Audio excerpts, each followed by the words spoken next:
Ya halo teman-teman, jadi hari ini aku mau ngasih tunjuk iPhone 8 yang aku beli dari PS Store itu sekitar 3 bulan lalu ya. Aku mau menjelaskan kondisinya sekarang karena ada beberapa orang yang request di komentar pengen di review dong 1 bulan lebih nanti hasilnya gitu. Yaudah, berarti aku gunakan ke 3 bulan aja sih, biar lebih apa ya, biar lebih jelas lah kayak mana setelah 3 bulan HP yang aku beli dari PS Store ini. Kalau untuk fisik ya, karena aku pemakaiannya nggak, aku termasuk orang yang menjaga barang ya, jadi kayak jarang jatuh sih, paling cuma sekali nih jatuh, habis itu ya nggak pernah lagi sih. Dan ini aku masih pakai body, coba kita buka ya, pakai casing maksudnya. Oke ya, bisa kalian lihat masih mulus-mulus aja, nggak ada yang macem-macem. Dan ini cuma ada terkopek sedikit di bawah kamera itu catnya. Dan stiker garansinya pun masih ada ya, ini garansi dari PS Store. Jadi memang HP ini belum ada dibongkar sama sekali, masih original. Dan kalau kalian lihat di video aku sebelumnya atau video yang pertama mengenai HP PS Store ini udah ada nih ya. Jadi cobel ini udah ada memang dari sananya waktu beli, dan gak ada masalah juga. Oh iya, dan ini pun sudah upgrade di iOS 15, kalian bisa lihat di video aku sebelumnya. Oke, halo teman-teman. Jadi ini aku lagi update iPhone aku ke iOS 15. Ini iOS 15 sudah resmi ya, keluar di iPhone tanggal 20 semalam itu udah resmi. Dan ya ini aku lagi update nih iPhone 8 aku. Ini untuk kedua kalinya aku update sendiri dan gak update di toko. Dan mudah-mudahan aman lah ya. Kita tunggu sampai selesai nanti kayak mana sih lah. Yuk. Ini nih, udah berhasil update iOS 15-nya nih. Ada muncul tampilan kayak gini nih, baca-bacaan halu gitu. Ya oke, jadi setelah update iOS 15 ini ada beberapa informasi mengenai apa aja yang baru dari iOS 15 ini. Kita bisa lihat di sini ya. Di sini ada tetap fokus. Ya, kalian bisa baca sendiri lah ya. Jadi kalau ada notifikasi kayak gitu, jadi lebih baru kayak gini nih modelnya. Waktu kita slide keren juga ya. Dan ini mengelola dengan grup tab, mengundang siapapun ke panggilan FaceTime, dan ya, keren ya. Ya, jadi di situ aku masih update sendiri ya, karena yang di video sebelumnya juga di iOS 14,7 itu aku update di rumah sendiri dengan beraninya, dan di iOS 15 pun aku update di rumah sendiri. Jadi nggak pergi ke toko sih. Sebenarnya cukup riskan ya atau resiko ya, karena pihak PS Store pun menyuruh kalau misal update tuh mesti ke toko biar gak terjadi masalah. Cuma kalau misalnya memang kalian mau di rumah update sendiri kayak aku ini, usaha itu pertama pakai wifi, jangan pakai data ya, data seluler.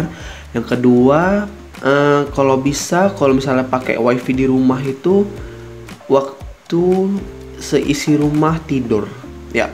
Jadi waktu nggak ada yang pakai wifi baru kalian update lah, jangan waktu lagi rame-ramenya, contoh kayak siang atau pagi gitu.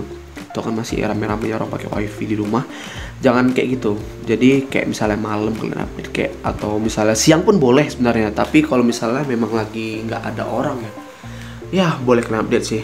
Dan ini udah tampilan iOS 15, bisa kita lihat di sini ya. Ini dia ya, udah iOS 15 versi resmi. Kita lihat perangkat lunak. Oke, udah terbaru ya iOS 15 ya. Dan untuk apa ya, untuk tampilan perubahan pada iOS 15 ini sih, yang paling menonjol sih notifikasi ya, kayak gini sekarang nih.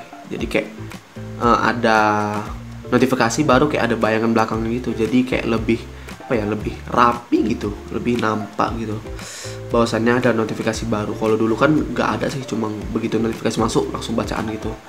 Awal aku beli ini tuh baterainya atau 98 atau 96% ya, itu aku dapat. Dan setelah 3 bulan itu sekarang baterainya sudah, kita lihat, 89% ya. Bagaimana menurut kalian? Apakah ini termasuk boros atau enggak? Kalau kalian tahu di videoku sebelumnya itu mengenai pemakaian berapa ya, 2 minggu tuh, iPhone ini nggak aku pakai yang keras-keras sih.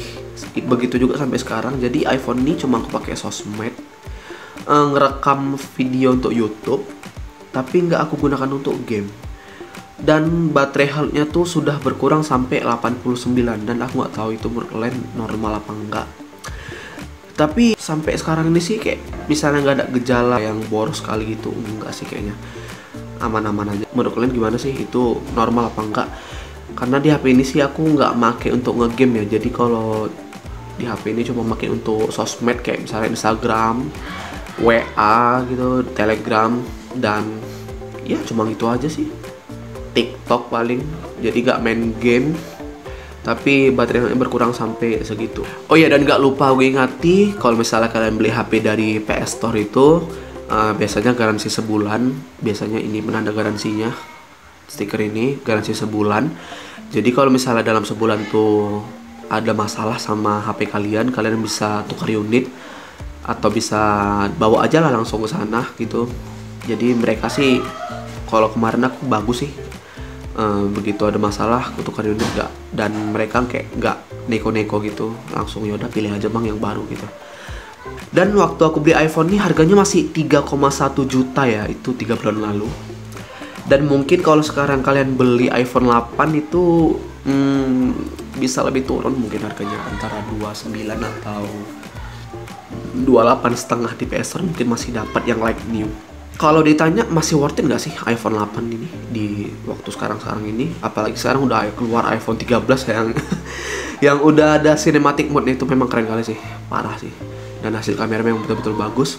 Dan pertanyaan sekarang ini, masih bagus gak sih? Atau masih worth it gak sih pakai iPhone 8 di tahun 2021? Kalau aku bilang sih masih worth it sih gitu.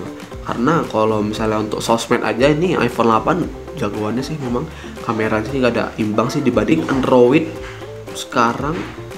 Kayaknya masih kalah sih sama iPhone 8 nih, walaupun ini udah keluaran HP dari tahun 2017. Jadi bisa aku bilang untuk kalian yang berminat beli HP di PS Store, jangan ragu ya, karena aku sudah membuktikan sendiri. Aku udah beli HP-nya nih dan aku pakai selama 3 bulan dan nggak ada masalah sama sekali. Jadi memang waktu beli itu ya memang kalian harus pilih benar-benar lah supaya dapat unit terbaik ya. Jangan mau dapat unit yang aneh-aneh. Segini aja review aku mengenai HP dari PS Store yang aku beli dari 3 bulan lalu. So far so good, gak ada masalah pada HP ini karena aku juga menjaganya dengan baik. Belum ada jatuh, maksudnya udah ada jatuh sekali sih, cuma nggak parah karena dari tempat tidur doang ke bawah. Dan bodinya juga masih mulus, gak ada masalah. Begitu juga dengan layarnya, dan performanya juga masih luar biasa. Dan untuk kalian yang berminat untuk beli HP iPhone di PS Store, kalau aku bilang jangan ragu sih, jangan ragu untuk beli di situ karena aku sudah buktikan sendiri unitnya juga bagus. Tapi dengan catatan kalau misalnya kalian baru beralih dari Android ke iPhone, kalian harus bawa temen yang memang benar-benar mengerti iPhone. Jadi nanti nggak salah pilih unit. Oke, terima kasih udah nonton video sampai habis. Video ini memang singkat karena cuma membahas ya kondisi dari iPhone 8 aku ini selama 3 bulan. Jadi nggak yang gimana-gimana. Terima kasih banyak, tetap jaga kesehatan, tetap pakai masker walau keluar karena corona masih ada di Indonesia. Yaudah, oke teman-teman, terima kasih ya. Assalamualaikum.